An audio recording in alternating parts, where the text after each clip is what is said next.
Welcome, welcome. Today we're looking at an air conditioning unit. It's a mini split and it's a Nexaro mini split, a 12K BTU unit.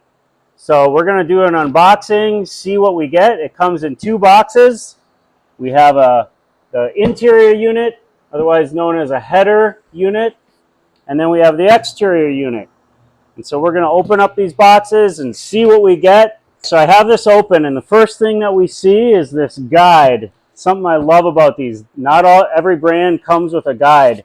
This is the guide that you can use to get it on the wall where you're going to install it. Usually they get installed up high on the wall, and you can see exactly, you can make your marks of exactly where you're going to cut your hole to going out to the outside, and if you're going to, how you're just going to mount it. It's just a really nice guide, especially if it's the first time you've ever done one of these.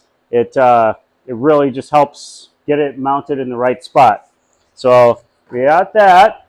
And then we have the unit itself, and then it looks like there's some hardware in here. I'll get this out first. So this is the electrical wire. So it comes and it looks to be about maybe 5 feet. Lift this thing out. Not too heavy. These header units are pretty generally light overall. So I'm going to show you the back right away. Basically have this plastic guard, and then inside you have these little screen filters that just filter out dust from getting into the coils inside. So really nice design there. And then if I flip it to the front, we can see what this unit looks like on the front. There we see this comes, we'll get this tape off. And this is the actual thing when this is going. This directs the air, it kind of goes up and down so you can see the air blows out here. And then if we lift this lid, just kind of lifts up, we can see, again, we have these, here's where you have the filters. You can actually take these filters out if you want. They slide out, and then once they get full of dust, you can even just like either vacuum these or just spray them off and let them dry. So it's a really nice filter design there. They slide right back into place. And then over here, we see we have the electrical. This is a 115 volt. A lot of mini splits come in either 115 volt or 230 volts. So that's something to really look at. 115 is your standard household outlets, and then the 230 volt is like what your washer and dryer or your dryer uses, or sometimes your stove. So definitely make sure when you're ordering these that you order the right size of wiring compared to like what you have in your house. Now I'm going to get this, going to take this lid off so we can see what's beneath here for the actual electrical wiring. And these are things that there's a lot of do-it-yourselfers that will do this themselves, but definitely recommend, if you don't feel comfortable wiring, which most people don't, get a licensed electrician to do a lot of the hooking up to your circuit breaker box and even some of the laying out of wires. So we can see that we have the 1, 2, and 3, and then a ground here. All the circuitry is in here. So this is where the wiring is going to actually go here to power the unit itself. And then there's a clamp here, and it goes underneath. And I'll show you the back side of this so you can see where that wiring goes out to the outside, to the exterior unit. So there we got that. I'll put this back on, and we'll flip this over and see what it looks like on the flip side. All right, so when we get this flipped over on the bottom side, here's where we can see that the electrical wiring is going to come out right around in this area. And then what we have is we have a couple of these wraps here. This wrap here is a foam wrap over the two copper refrigerant lines. There's a bigger line and a smaller line. One's a return and one's an intake.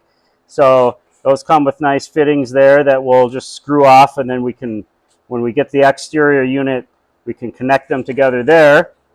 And then this other wrap is basically a drain tube, and it's going to be what drains out the condensation and water collected. And that also, so we're going to have our electrical wire coming, and then these, and they're all going to get wrapped, and then they'll go out of the building to the exterior unit, all wrapped together in a nice, neat way. So that is basically what we got for this header unit. What else comes in the box is just the owner's manual and a remote. So it is remote operated, and that comes with a couple AAA batteries. So it does come with two electrical lines.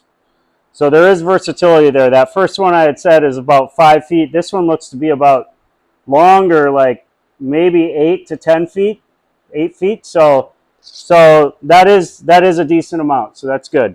All right, so we have this exterior unit. This is nice. It just kind of lifts off after you get these things cut.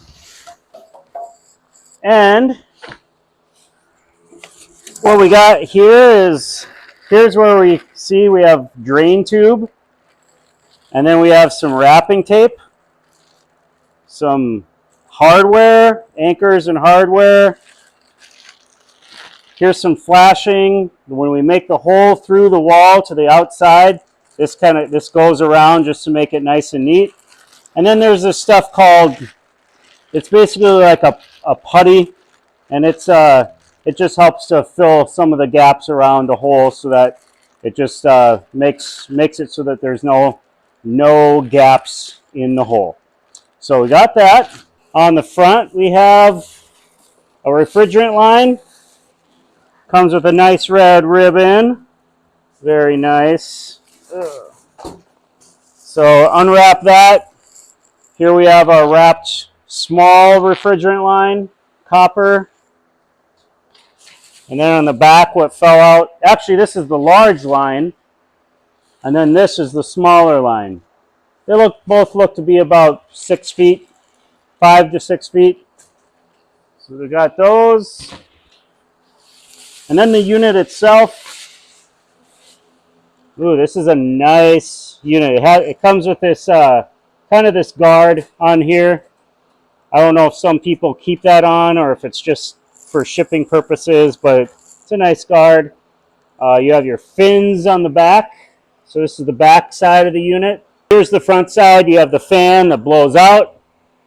And the way that these operate is there's a heat transfer pump in here, so it's going to blow out the heat out of there. And so then on the side here is where we have the two boxes. Here is the electrical box, and then here is where the refrigerant lines come in. We see we have, like, they'll screw in right there under those caps, small and the large.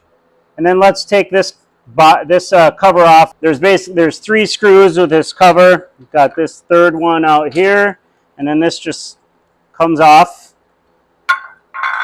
And there we have our wiring places where we put our wire line, and then we have little guards or clamps here that the wires go through. So the wire will come up through here, and then it'll get connected into these. And like I said, it's good to have a licensed electrician to do this work, unless you're someone who really feels comfortable doing wiring work. But that's the majority of people will get a licensed electrician to wire this thing up.